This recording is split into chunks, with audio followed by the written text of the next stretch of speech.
to the groundbreaking ceremony for the Hatch family home.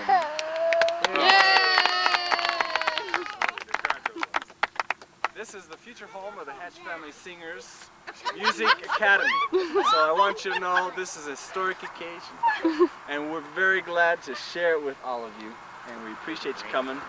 We'll make this fairly short. We have a special guest here tonight to present the keynote address. Randy Harris. I'll turn the time over to him for his groundbreaking ceremony, and then afterwards I will take the first shovelful, and then everyone with shovels can do their same. Okay? Any questions? I'll turn the time over to Randy. And come and take the picture yourself. Is this the podium here? Changes hands. Which clump of thistles is the podium? Well, first of all, I'd like to say that I'm honored to have this opportunity to be the keynote speaker at this auspicious occasion. And as I look around me, I'm taken in by this fabulous surroundings. If you can note, maybe you can pan back there a little bit, Steve. If you can get a shot of this property here. I think it's important to note the slope and everything they picked out in the view, so that when the reservoir breaks, the water will just come right down over the hill, right through the kitchen and living room, and right out through the front door. I think it's excellent planning. It's unbelievable.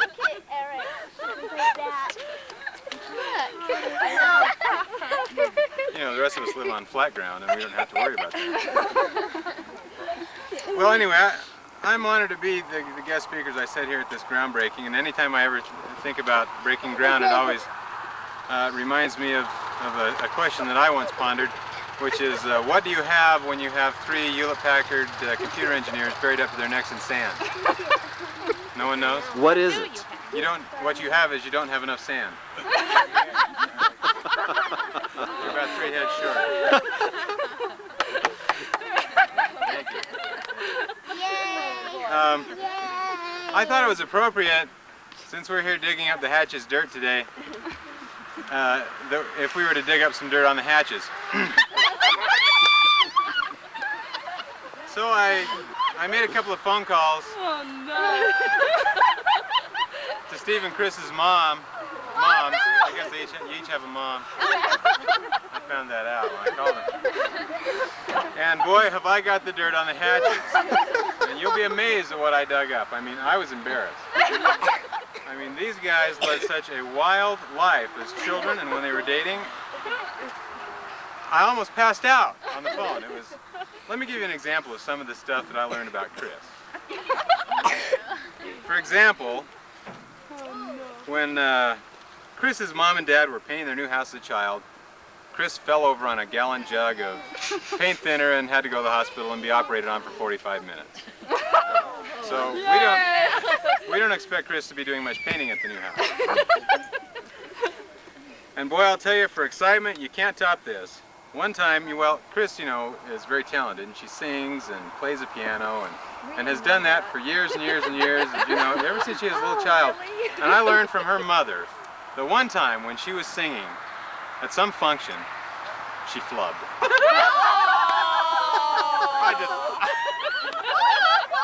I almost passed out to think that Chris would actually flub. It's beyond my comprehension.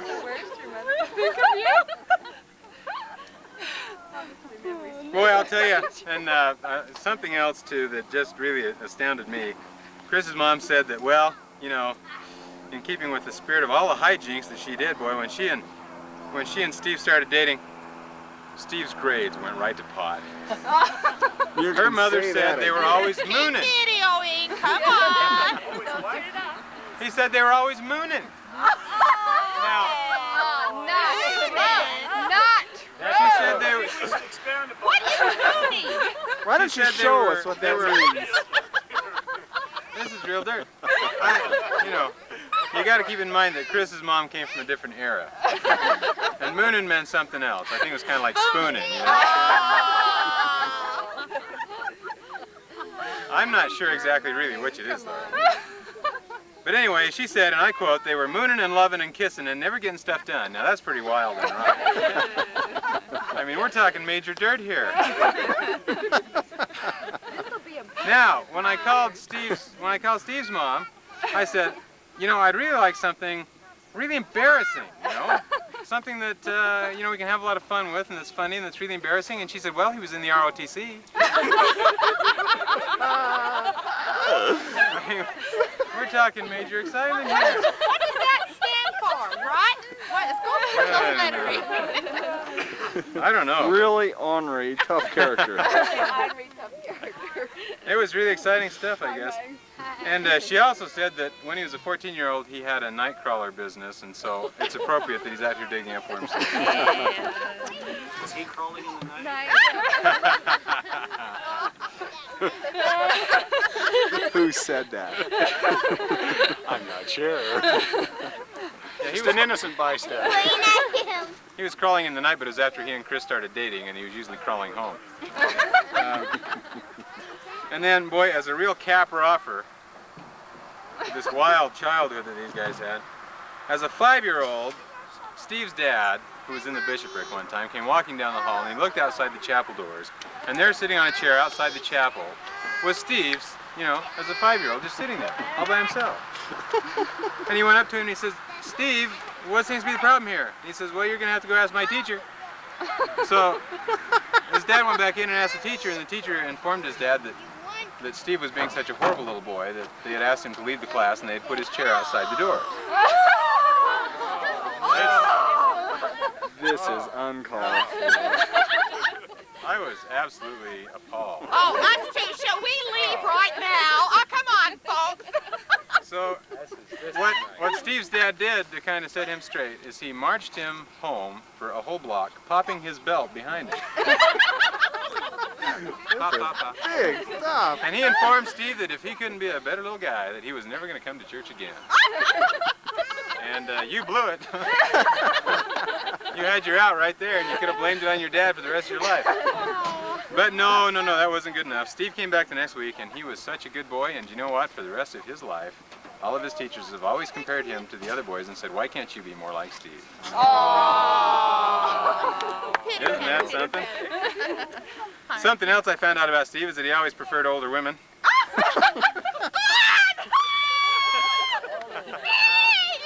Fade out, fade out. Yes, as a 10-year-old, he would go to church dances and dance with all the 30-year-old women, doing his civic duty. Then there's one last topper that I found out that one time when Steve was on his mission in France, I guess it was France, I don't know, Ireland next. We found out that Chris to have a date while Steve was on his mission, a secret mission. It's true. Just like the capper. So it turned. What happened is that they had arranged to meet at the Cathedral of Notre Dame in Paris, and so of course Steve, he was probably awake all night, pacing the floor. You know, he was so excited about this. He was anticipating the event. You know, 3 o'clock he was up, shaved, showered, and he was ready. You know, took a bus downtown and stood there for about 12 hours while Chris slept through the entire thing. And she never did show up. Shut him up! That's right. Saved his mission right there. I'm not sure I like everybody knowing about this. Blame his mother for that. Yeah. We're calling your mom tomorrow. Well, What should we call her? I'd like to just say this about that both your mothers told me the same story. So Oh. now, since Chris didn't show up for the date, then Steve just picked up one of the nuns at the cathedral. Took her to the movies. It was really great. One of the old nuns? Yeah, one of the older nuns. It's none Well, of anyway. your business. That's all the dirt I have. Now I'd like to give some of the people in the congregation here an opportunity to spill some of their dirt that they know about the Hatches. So feel free at this time to go ahead and just raise your hand and we'll call on you and you can spill your own dirt. Remember, I'll be videoing this. There's only one piece of dirt that I can think of. Steve's about the only person I know that can walk into a sacrament meeting about a half hour late because he's run out of gas on the way to church. I think that may have happened more than once. Has that happened more than once, Steve? I'm sure it did. We're not admitting to anything here. I admit everything. Okay. Well, I bet, Steve, is it true that when you came into church and you were late because you ran out of gas, was Chris popping her belt all the way behind you?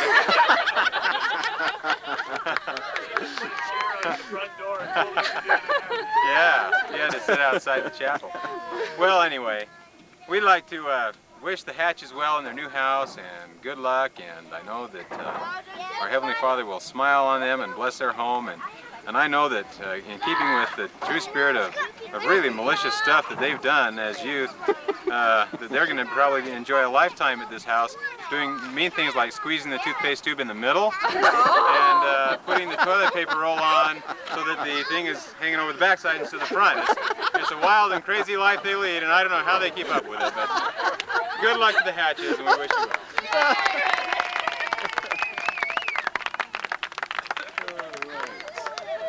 Steve, all the way. Look at that beautiful shovel. Compliments of Linda Allison and Don Allison. We really appreciate that. That's the kind of shovel I need, because then I'd never have to do any work. Are you ready? I'm ready. Here he goes, the first shovel. Here we go. There goes. Drum roll. Come on, there must be a drummer in the house. Come on. Virgin soil. I want you to know that. Whoa. Don't break the shovel.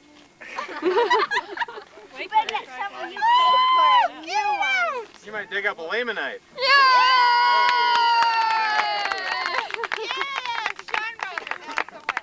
All right. One shovel. Okay. It's all yours. Can I have a shovel? Okay, Daddy, you help the kids do it, okay? Okay, Honey. Right out of the front No, door. you brought the cookies tonight, babe. This place. We're shoveling the front door. Okay, here we I go. can't do this.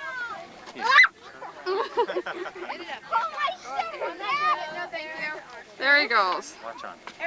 Randy, would you mind pushing on the shovel while I hold it?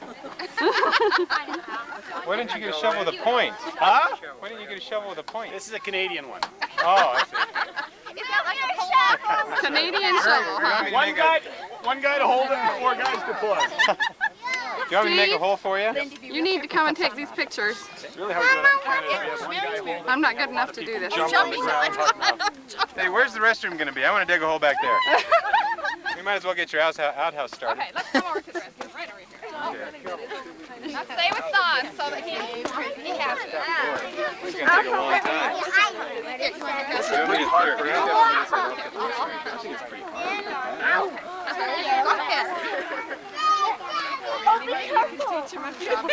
All right, Don, do Actually it. getting something out with that Canadian shovel?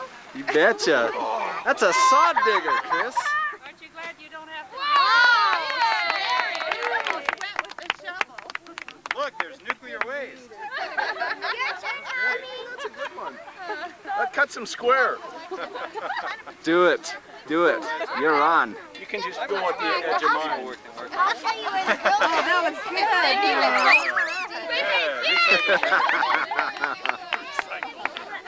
Here, I'll put some depth into Don's hole here.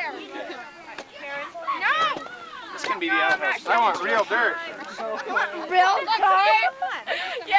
You're getting it Boy, right now. I hope you're going to rent a machine to do this. Hey, see, we're not the only people here in this square. No, we're not. You're not. There we go. Dirt. Genuine dirt. Just clean dirt. Okay, here's Giles D.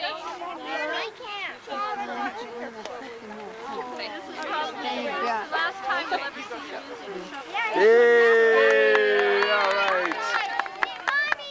Okay, Mommy. I need to help. Somebody's got to help me shovel. I hold it. You jump there. Yeah, they sharpened it down at the farm, but boy, there's a lot of roots and stuff down there. Okay. Okay, turn on. Oh, Don, way to go. There you are. Karen, do you want to do a shovelful? You know what, Karen? It might put some flavor. That's what I was just telling them. It's like the pogo stick routine. Basically, you get up there, you just start jumping. It's kind of like a pogo stick. Here, you hold it. I'm sure she weighs a lot. I do. How many heartbeats we got here? I got some sinus tonight. Yay! All right. Good job. Steve, here's Sandy. You're my first one. All right, yeah. High five. High five. Now jump in your High hole five. over here, that. It's the high five for life. Okay. No, Yeah, Marty's taking a shovel. No cheating now, Marty. You have to get your own no, hole. she has to cheat. Yeah, okay. Ow, it's broken nail. There. Look at Sean. All right, okay, Cindy and I will do this together. This is My dirt, Lindy Joe. And there's your dirt. Ready? Here's Daddy. Hard.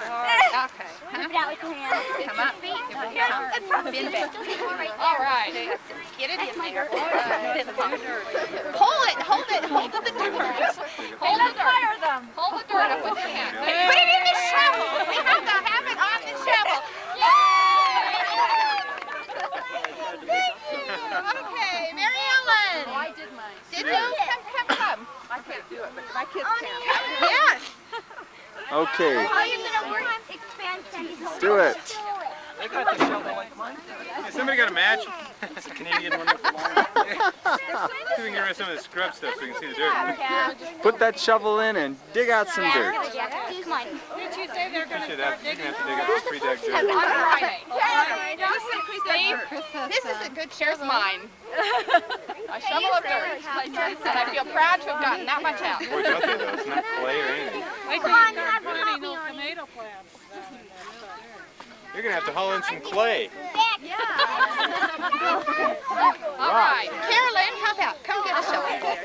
Karen, excuse me. We told her it might bring her baby on, but Yes. Oh, come on, Karen. Come on, Karen. Carrot, Come on, carrot,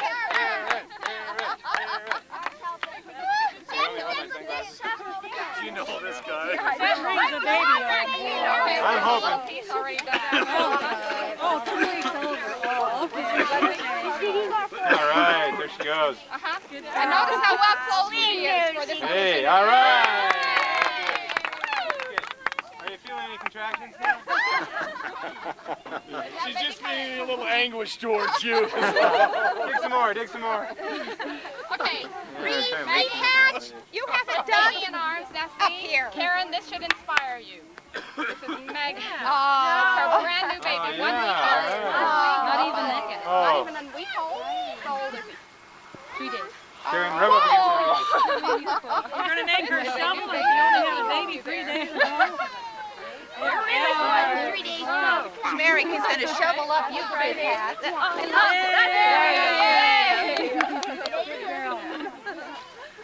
I didn't even know this baby Get up there, was born Reedy. yet. Reed, Okay. you got that Oh, there's Mary covering the hole. Put that down there. Go ahead. Yeah. Keep going, you're doing fine. All right. There we go. Yay.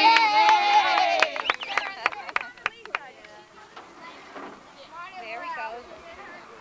Oh, that's an excellent. Hey, Steve, zoom in on the beer company over there. You wanted me to zoom in on Anheuser. Beer place you got.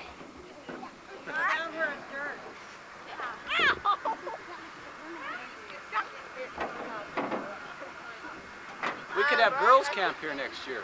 At least the father and son had it. I see a great advantage to doing that.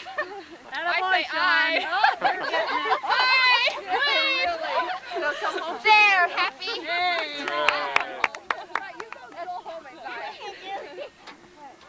You get Sean getting his shovel of dirt here. Okay, all those who have dug some dirt, let's come down and eat cookies and drink punch, and you can go. Go get a cookie. We'll eat mock time We have cookies. each one of you shoveling. Did we get Sandy and Yeah, you got Sandy and Reed and Ani. and Ani and really? Schmerik? Did you get Schmerik with the gold shovel? I mean, Sean? Sean. I don't know. I don't think so. Hold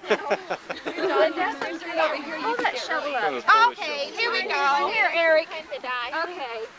Sit down. Look, Eric, put him on the shovel. Look, you want it right? Okay.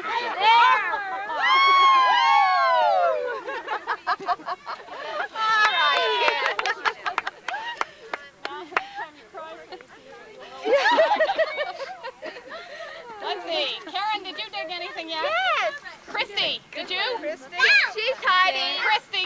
dirt here. You gotta dig some of our dirt. Catering unit here? Nice. Yeah, did you get a nice shot of this, you know, catering unit here?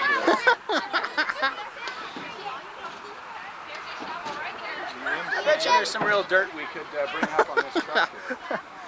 Yes, I'm sure that there is. How do the doors work on it? They these don't. days? Okay, Steve. You guys got it. No, Scotty, come here. You already took the fun. Go Watch ahead. out, Steve. Your son's going to hurt the paint job. Oh, dear. Guys, we're going to have to help Don. He's on top of a rock. Don Allison's on top of a rock. That's no problem. I don't remember when it snowed in September here, so I think we're going to say. Oh, I'm sure it'll be all right. Jump in, babe.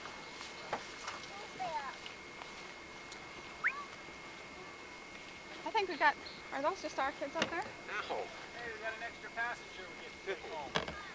Oh, look at that sky Where? Where's Brian? up there. Oh, yeah, that's good. It's wonderful. We got an extra passenger. Say hi, Dad.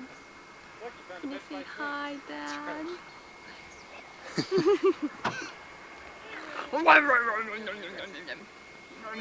Right.